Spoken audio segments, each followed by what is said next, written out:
আত্মাহারিক TV, অহিরালয় উদ্ভাসিত জীবনের জন্য। সরকারের কোনো সিদ্ধান্তের বিরুদ্ধাচারণ করতে গেলে কিভাবে করতে হয়, বা সরকারের বিরুদ্ধে আসলে বিদ্রোহ করাটা এটা কতটুকু ইসলামী শরীয়তে অনুমতি আছে, এ বিষয়ে বলুন। জাযাকাল্লাহ খায়ের। আসলে যখন যে সরকার আসেন, শরীয়ত কিন্তু আমাদেরকে সেই সরকারের আনুগত্য করার জন্য নির্দেশ দিয়েছেন। আল্লাহ পাক সূরা নিসার 59 নম্বর আয়াতে বলছেন, ইয়া আইয়ুহাল্লাযীনা আমানু আতিউল্লাহ ওয়া আতিউর রাসূল ওয়া উলিল আমরি মিনকুম, যে তোমরা আল্লাহ আনুগত্য করো এবং রসুল আনুগত্য করো, ওয়া উলিল আমরি মিনকুম, তোমাদের মধ্যে থেকে যিনি দায়িত্বশীল, আমর হুকুমদাতা, হ্যাঁ, নেতৃত্বে থাকবেন, তার আনুগত্য করো। তো শাসকের আনুগত্যের বিষয়ে শরীয়ত যেটা আমাদেরকে নীতিমালা দিয়েছেন সেটা হলো এই যে, যেই কাজে আল্লাহ নাফরমানি আছে, অথবা শাসকরা যদি আমাকে আল্লাহর সাথে কুফরি করতে বলে, আল্লাহর সাথে শিরিক করতে বলে, অথবা আল্লাহর নাফরমানি করতে বলে, সেক্ষেত্রে তাদের নাফরমানি করা যাবে না। আল্লাহ পাক কোরআনের মাজিদের মধ্যে বলেছেন যে, ওয়া ইন জাহাদাকা আলা আন তুশরিকা বি মা লাইসা লাকা বিহি ইলমুন ফালা তুতি'হুমা।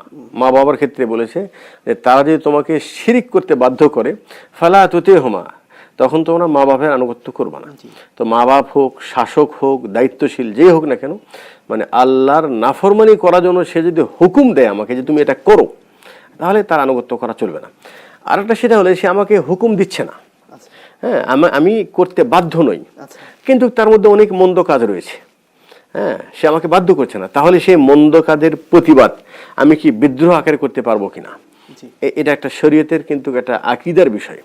তো এই বিষয়ে ওলামা একরাম বলছেন যে না, শাসকের বিরুদ্ধে বিদ্রোহ করার কোনো বৈধতার কোনো প্রমাণ নেই, হ্যাঁ, বরং শাসকের আনুগত্য করতে যেখানে শরীয়ত বলা হয়েছে, হ্যাঁ, একমাত্র সে যদি কুফরি করতে বলে তখন তার এই কথারই মানা চলবে না, মানে কুফরি করা যাবে না, কিন্তু তার আনুগত্য অন্য ক্ষেত্রে আনুগত্য করবে। এমনকি আরেকটি হাদিস আল্লাহ নবী সাল্লাল্লাহু আলাইহি ওয়াসাল্লাম, তো তিনি স্পষ্ট সাহাবী জিজ্ঞেস করেছেন, ইয়া রাসূলুল্লাহ, হ্যাঁ, এমন কোনো উমারা শাসক, হ্যাঁ, তাদের মধ্যে আমরা ভালো জিনিসও পাই, অনেক মন্দ জিনিসও পাই, হ্যাঁ, তখন আমরা কি করব? তখন আল্লাহ বলছেন, তো সবর করো। বলছেন আফালা নুকাতিলহুম, হ্যাঁ, তাদের মন্দ জিনিস দেখার পর আমাকে তাদের বিরুদ্ধে বিপ্লব খাড়া করব বা বিদ্রোহ করব, লড়াই করব? তখন আল্লাহ বলছেন না, বিদ্রোহ করো না, অতক্ষণ মা আকামুস সালাত, যতক্ষণ তারা সালাত কায়েম করবে, হ্যাঁ, মানে সালাত পড়বে, মানে তারা মুসলিম বলে তারা দাবি করবে, মুসলিম বলে তারা পরিচয় দিবে। আচ্ছা, শাসকদের বিরুদ্ধে বিদ্রোহ কথা রাখে মনে হলো, মানে বিদ্রোহ না করার কারণটা কি, এটা বিশৃঙ্খলা জন্য? হ্যাঁ, আচ্ছা, শাসকদের বিরুদ্ধে যে বিদ্রোহ করা যাবে না, এই মর্মে আল্লাহ নবী সাল্লাল্লাহু আলাইহি ওয়াসাল্লাম নিজেই তিনি নির্দেশনা দিয়েছেন।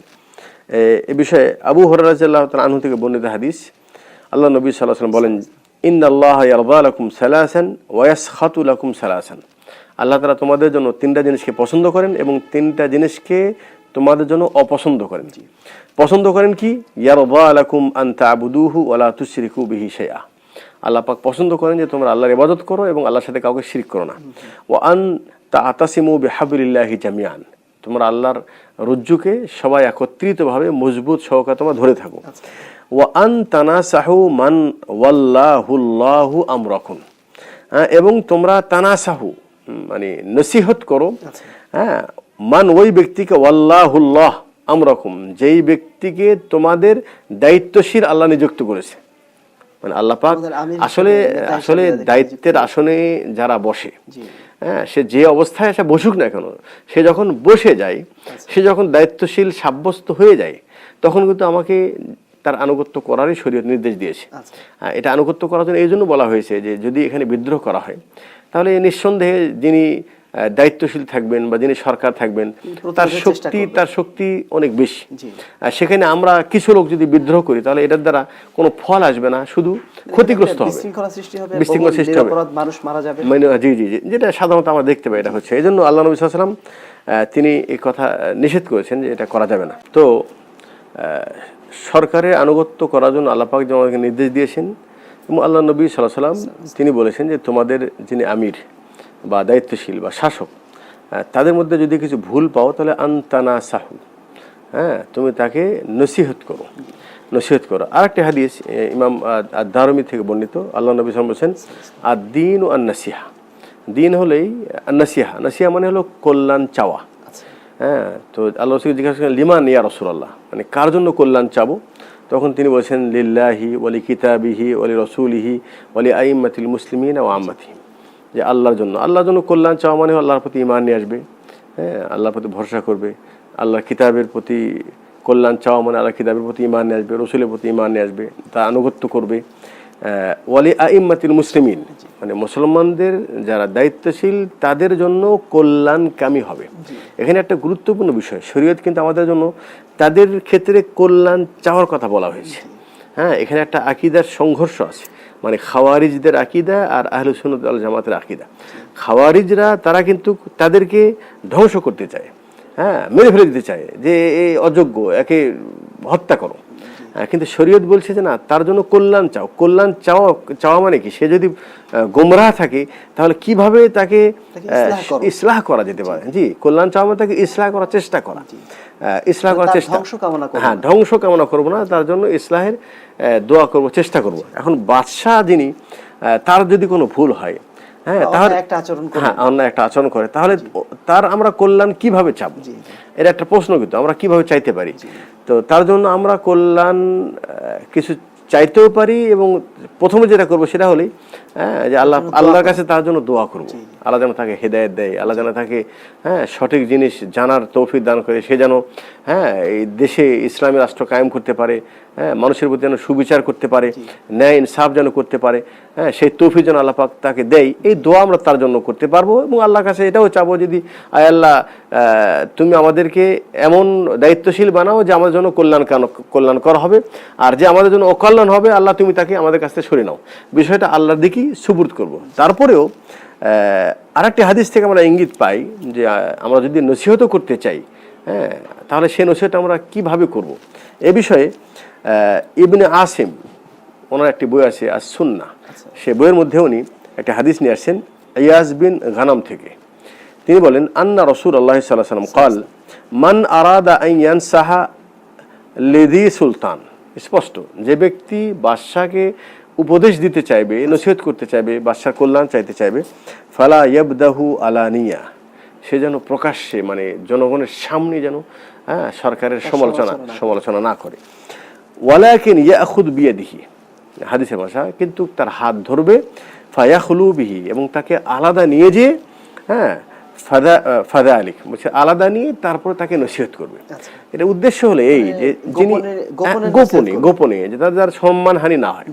আসলে যে আল্লাহ পাক যাকে যে মানসাবে রাখে, হ্যাঁ, এখানে বাদশা বলতে শুধু যে দেশ পরিচালক সেটাও হতে পারে, এবং যে যেখানেই পরিচালক, প্রত্যেক ব্যক্তি যে দায়িত্বশীল, সবার কিন্তু একই হুকুম, সেটা একটা প্রতিষ্ঠানের দায়িত্বশীল হতে পারে, পরিবারের দায়িত্বশীল হতে পারে। জি, তো ভুল তো মানুষই করে।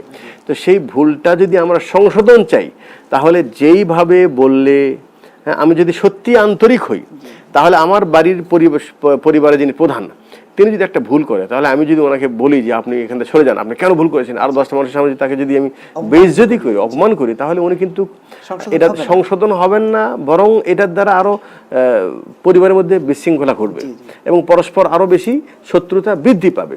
তো এটা পরিবারের যেটা অবস্থা, এটা একটা প্রতিষ্ঠানের একই অবস্থা, তাই নাকি? মানে শান্তি যদি বিরাজ করতে চাই এবং সে বিশৃঙ্খলা যে না ঘটাতে চাই, তাহলে সবচাইতে বেশি ভালো যে তাকে আলাদাভাবে, তার যেন সম্মানহানি না হয়, এবং তাকে যেন ক্ষিপ্ত না করে দেওয়া হয়, তাই নাকি? প্রকাশ্যে যখন তার সমালোচনা করা হবে, বিদ্রোহ যখন করা হবে, এবং তার বিষয়ে যখন আমরা, হ্যাঁ, কোনো জোরালো যখন কর্মসূচি যখন দিব, তখন তিনি তো প্রধান, তার শক্তি আমাদের সাথে অনেক বেশি। তো তিনি দেখা যাচ্ছে যে এটার দ্বারা আরো উৎসাহিত হবে, বা সে রাগ করে আরো বেশি অন্যায় বা অবিচার করতে পারে। সেই জন্য শরীয়ত আমাদেরকে বলছে যে তাকে আলাদা করে ডেকে এনে তাকে বলো, ফাইন কুবিলা মিনহু ফাদাক, বলছে সে যদি তোমার কথা গ্রহণ করে এটা তার জন্য ভালো, আলহামদুলিল্লাহ, ওয়া ইল্লা কাদ আদ্দাল্লাযী আলাইহি, আর যদি সে গ্রহণ না করে তোমার হক তুমি আদায় করেছে। তাই নাকি? আমরা তো আসলে সবকিছুর পিছনে আমাদের মূল লক্ষ্য তো আল্লাহর সন্তুষ্টি এবং জান্নাত। আমি যেন আল্লাহর কাছে দায়ী না হই, তাই নাকি? আমি আমার সামনে একটা অন্যায় কাজ দেখছি, আল্লাহ শুধু আরেকটা হাদিসে বলছেন, মান রাআ মিনকুম মুনকারান ফালিয়ুগাইয়িরহু বিয়াদিহি ফাইন লাম ইয়াসতাতি ফাবিলিসানিহি ফাইন লাম ইয়াসতাতি ফাবিকলবি। স্তর রয়েছে, হ্যাঁ, যে তুমি যদি যে কোনো অন্যায় দেখো, এখানে অন্যায় বলতে সাধারণ মানুষ চলতে ফিরতে যদি কারো কোনো অন্যায় দেখি, তো শরীয়ত বলছে তুমি হাত দিয়ে বাধা দাও, না পারলে মুখ দিয়ে বাধা দাও, আর না পারলে তুমি অন্তর থেকে সেটাকে ঘৃণা করো, ওয়াযালিকা আযআফুল ঈমান, এটা ঈমানের সবচেয়ে নিম্ন স্তরের বিষয়। তাহলে মানে একটা খারাপ বা মুনকার জিনিস দেখে আমি যদি চুপ থাকি, কিছুই যদি না করি, তাহলে আল্লাহর কাছে দায়ী হয়ে যাব না? তাহলে এই অন্যায় কাজটা যদি সরকার করে আর আমি যদি একবার নিশ্চুপভাবে বসে থাকি, তাহলে এটাও কিন্তু ওই অন্যায়ের মধ্যেই পড়ে যাচ্ছে, বা অন্যায় সমর্থন করা হচ্ছে। হ্যাঁ, অন্যায়কে সমর্থন করতে হবে। এই অন্যায় থেকে আমি কিভাবে বের হয়ে আসতে পারবো, এটা হলো মূল। আমি যেন দায়ী না হয় আল্লাহর কাছে, তাই নয় কি?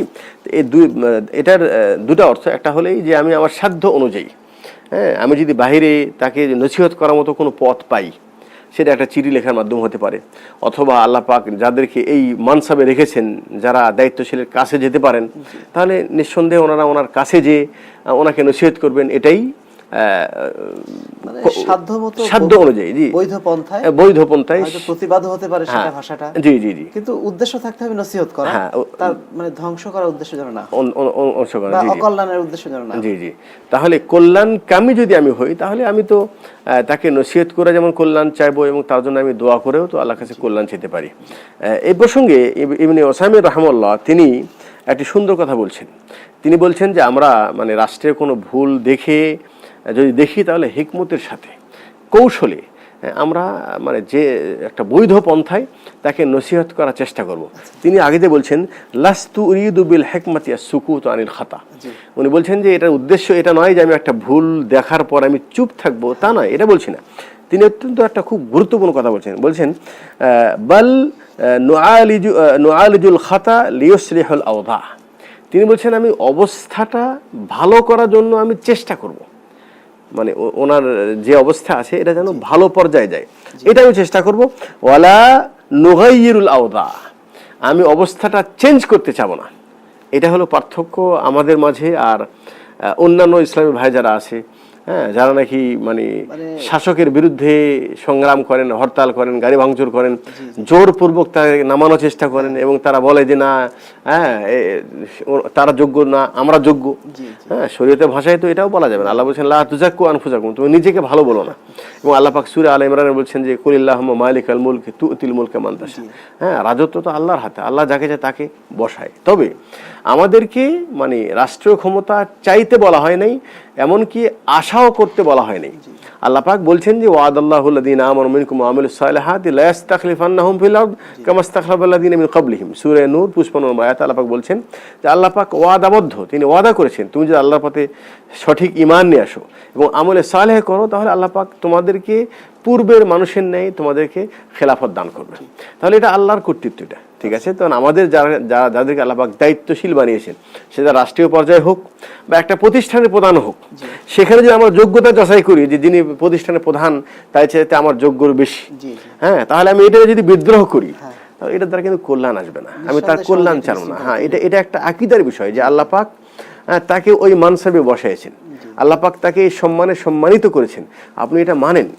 হ্যাঁ, এটা আল্লাহর কর্তৃত্ব বলে আল্লাহর প্রতি বিশ্বাস করেন যে আল্লাহ তাকে যে অবস্থায় রেখেছে, আপনি এটাকে মেনে নিয়ে তার আনুগত্য করেন, এর মধ্যেই কল্যাণ আছে, তাই নয় কি?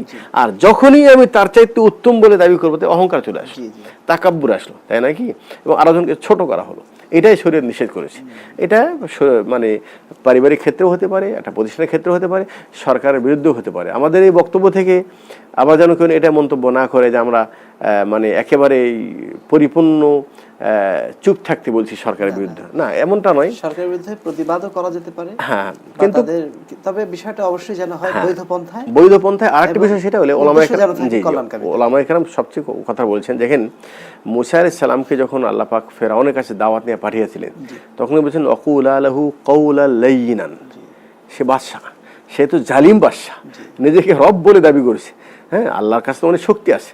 মুসার একটা সাপ যদি জাদুঘরের হাজারো সাপকে যদি গিলে ফেলে দেয়, তাহলে ফেরাউন যত বড় শক্তিশালী হোক, যেখানে আল্লাহর শক্তি আছে, এখানে তো তার শক্তির সামনে তার কিছুই নয়। কিন্তু তারপরেও তো আল্লাহ পাক বলছেন যে ওয়াকুলা লাহু কাওলাল লাইয়িনান, তুমি তাদের সাথে যে নরম ভাষায় কথা বলো। এই জন্য আমি দেখছি ইবনে ওসাইমিন রাহিমাহুল্লাহ এবং শেখ সালেহ আল ফৌজান এবং বিন বাজ রাহিমাহুল্লাহ প্রত্যেকে এই কথা বলেছেন যে একজন বাদশার সাথে নসিহত করা ভাষা হবে অত্যন্ত ভদ্র ভাষা, নরম ভাষা, হ্যাঁ, এমন কর্কশ ভাষা নয়, এবং উস্কানিমূলক কথা সেটা যেন না হয়, এবং জামহুরকে, সাধারণ মানুষকে খেপিয়ে দিয়ে, হ্যাঁ, সরকারের বিরুদ্ধাচরণ করার মতো কোনো এরকম প্রেক্ষাপট তৈরি না করা, এটা ওনারা বলছেন। ইসলামের মূল উদ্দেশ্য আসলে শান্তি প্রতিষ্ঠা করা, কোনো রকম বিশৃঙ্খলা যেন সৃষ্টি না হয়।